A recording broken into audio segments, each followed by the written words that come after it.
Ayan guys. Ayan, galing tayo sa palengke. Ayan. Ayan, sariwa ng ng sitaw.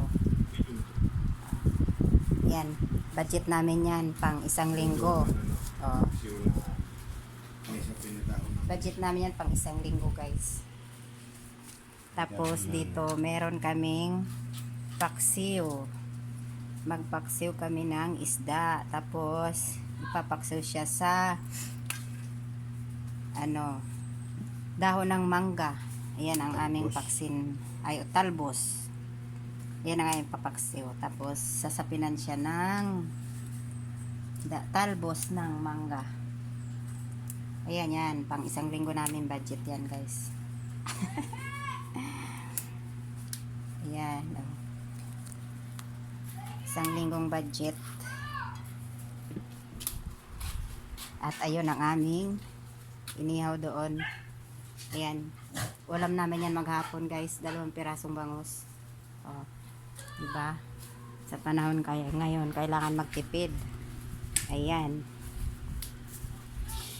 Mamaya, yung inihaw na bangus, yung kalahati nung lagyan namin ng nanguha ko doon ng talbos ng sitaw at saluyot.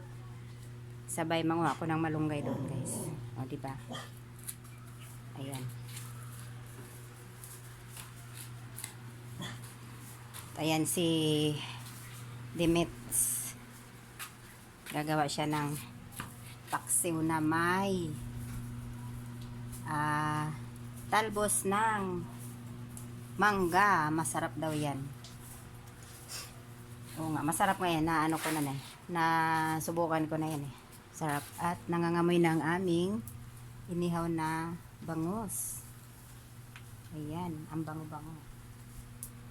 At mamaya ay gagawa ako ng ginataang halo-halo. Halo-halo, no? Halo-halong ginataang halo-halo kasi meron akong saging, may gata, tapos meron, ay hindi pala to kamote, sibuyas pala. Ito ang kamote. Kamote, ayan. Ayan, kamote at saging. At meron ako doon malagkit. Ayun, yung ihalo namin. Dito. Haluan ko ng malagkit para yummy. Ayan. Ayan ang aming pang isang linggong ulam. Ayan. Kasama na dyan baon ng estudyante ko. O, diba? Pero kakapusin pa sa isang linggo. Ilang araw lang yan. 3, ganon. Mga 3, no? Kasi kasama pang baon. Ayan. Alam na.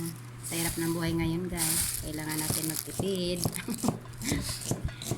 Tipid pag kinakailangan. Ayan. Tapos yung dyan, pang merienda, yung ginataan. Pag hindi naubos, almusal bukas, diba? Init-init lang. Lagay sa rep. O, diba? Yan lamang guys. Maraming salamat. O, bye-bye.